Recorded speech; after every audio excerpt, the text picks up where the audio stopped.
दोस्तों, यूरोप का killer drone programme, जिसे यूरोड्रोन के नाम से जाना जाता है, एक रहस्यमयी और क्रांतिकारी तकनीकी परियोजना है जो हाल ही में वैश्विक रक्षा क्षेत्र में हलचल मचा रही है। इस प्रोग्राम के तहत विकसित किए गए ड्रोन युद्ध के मैदान में अपनी सटीकता और ताकत से शत्रु को धोखा देने का वादा करते हैं और अब इस क्रांतिकारी योजना में भारत ने एक अहम भूमिका निभाई है, जहां भारतीय वायुसेना के लिए यह साझेदारी सिर्फ एक नई तकनीक की ओर कदम नहीं है, बल्कि एक शक्ति के रूप में उभरने का मौका है। लेकिन दोस्तों, हैरानी तो तब हो गई जब भारत का तेजस फाइटर जेट एक नई विवादास्पद स्थिति में फंस गया। दरअसल अमेरिका ने भारत के साथ इस जेट के इंजन की आपूर्ति को लेकर पहले तो खेल किया और अब एक नई मांग उठाकर इसे और भी जटिल बना दिया है। ऐसे में सवाल यह है, क्या अमेरिका की ये शर्तें भारत के लिए एक चुनौती बन सकती हैं, या फिर भारत अपनी शक्ति और स्वायत्तता को साबित कर पाएगा? लेकिन उससे भी बड़ा सवाल यह है कि भारत ने जिस किलर ड्रोन प्रोग्राम में जो खेल किया है, उससे अमेरिका परेशान क्यों है? इन सभी सवालों के जवाब हम जानेंगे आज की इस स्पेशल वीडियो में।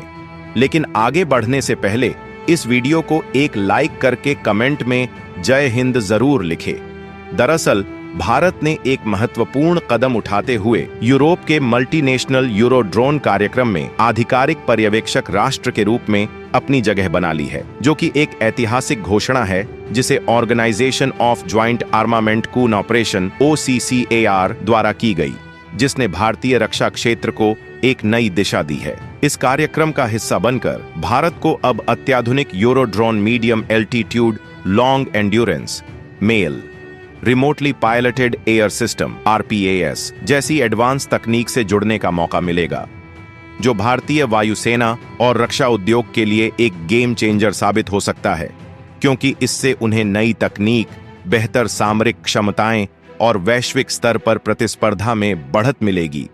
साथ ही यूरोप की स्टेट ऑफ द आर्ट रक्षा तकनीक में भागीदारी से भारत की सैन्य शक्ति को एक नई दिशा मिलेगी और उसका रक्षा क्षेत्र और भी मजबूत होगा।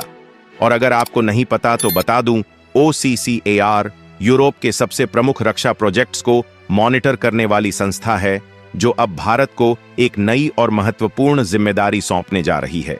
इसके तहत भारत ने आधिकारिक तौर पर यूरोप के कई क्रांतिकारी रक्षा प्रोग्राम्स में अपनी भागीदारी की शुरुआत की है, जिनमें A400M Atlas airlifter, Boxer armoured utility vehicle, Tiger attack helicopter और Horizon mid life upgrade MLU FREMM multi role frigate जैसे जटिल और अत्याधुनिक प्रोजेक्ट्स शामिल हैं।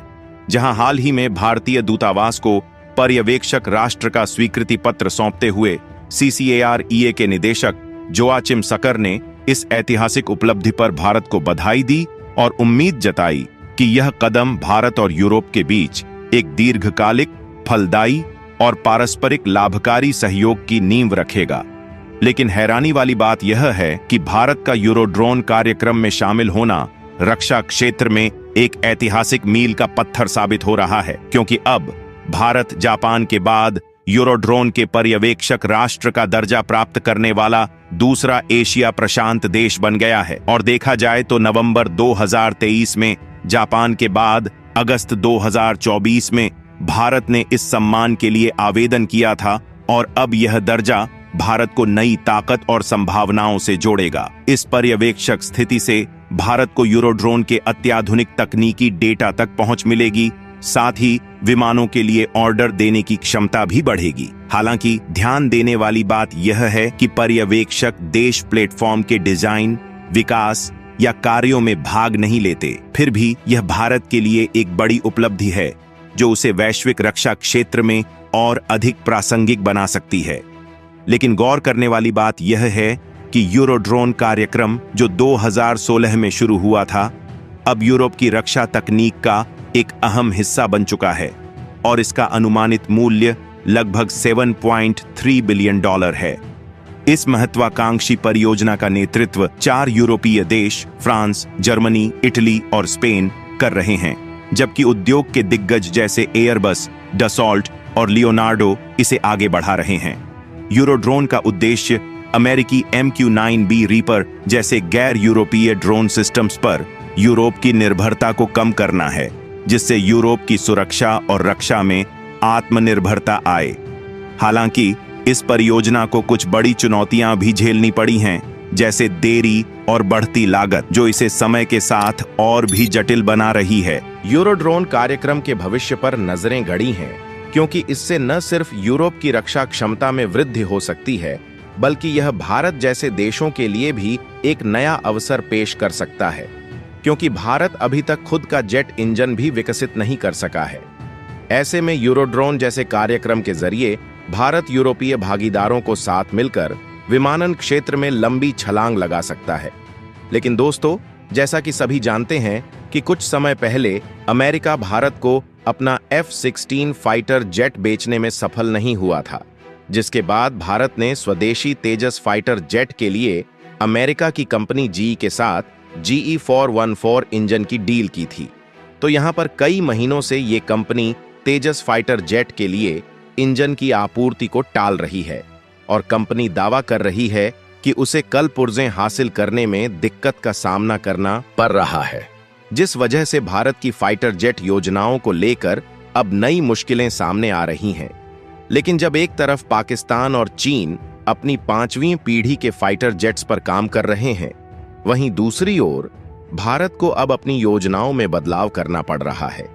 जहां इस बीच GE जनरल इलेक्ट्रिक ने भारत से एक और बड़ी मांग रख दी है। यहां तक कि GE ने भारत को चेतावनी दी है कि अगर वह इस डील को जारी रखना चाहता है तो उसे $5 करोड़ अतिरिक्त चुकाने होंगे। ऐसे में ये नई मांग भारत के लिए एक बड़ा झटका साबित हो सकती है, खासकर तब जब रक्षा क्षेत्र में पहले ही कई चुनौतियां मौजूद हैं। ऐसे में इस मांग के बाद हिंदुस्तान एरोनॉटिक्स की एक टीम अब अमेरिका जा रही है, जहां वे इस इंजन को लेकर अमेरिकी अधिकारियों से बातचीत करेंगे। भारत का लक्ष्य है कि वित्तीय वर्ष खत्म होने से पहले इस डील को पक्का किया जाए। फिलहाल भारत इस इंजन की डील करना चाहता है, लेकिन अगर यह इंजन भारत के 5वीं पीढ़ी के फाइटर जेट के लिए चुना जाता है तो इन इंजनों की संख्या और भी बढ़ सकती है। लेकिन भारत और GE के बीच हो रही बातचीत अब एक अहम मोड़ पर आ चुकी है, जहां भारतीय अधिकारियों का कहना है कि GE द्वारा साझा की जाने वाली तकनीक भारत के लिए बेहद फायदेमंद साबित होगी, खासकर अगर यह डील 2023 के स्तर पर संपन्न होती है तो यह $1 अरब तक पहुंच सकती है। ऐसे में हिंदुस्तान एरोनॉटिक्स लिमिटेड ने अब GE से कई अहम दस्तावेज मांगे हैं ताकि वे प्रस्ताव की पूरी समीक्षा कर सकें। इस इंजन का इस्तेमाल भारत के LCA तेजस मार्क 1A और मार्क 2 में किया जाएगा, जो भारतीय वायुसेना की ताकत को एक नई ऊंचाई पर ले जाएगा। हालांकि GE के इंजन की आपूर्ति में देरी भारत के LCA मार्क 2 के विकास को प्रभावित कर सकती है, जहां यह विमान जो 4.5 पीढ़ी का होगा, मिराज 2000, जगुआर और MiG-29 जैसे पुराने फाइटर जेट्स की जगह लेगा। इस डील का समय पर पूरा होना भारत के रक्षा क्षेत्र के लिए एक महत्वपूर्ण कदम साबित हो सकता है, लेकिन शर्तों और देरी के चलते अब भी कई सवाल हैं। तो दोस्तों, आपको क्या लगता है, क्या भारत और अमेरिका के बीच यह डील पूरी हो पाएगी या नहीं? अपनी राय नीचे कमेंट बॉक्स में जरूर दें और भारत से जुड़ी इसी तरह की इंफॉर्मेटिव वीडियो पाने के लिए वीडियो को लाइक करें, दोस्तों में शेयर करें और चैनल को सब्सक्राइब अवश्य करें।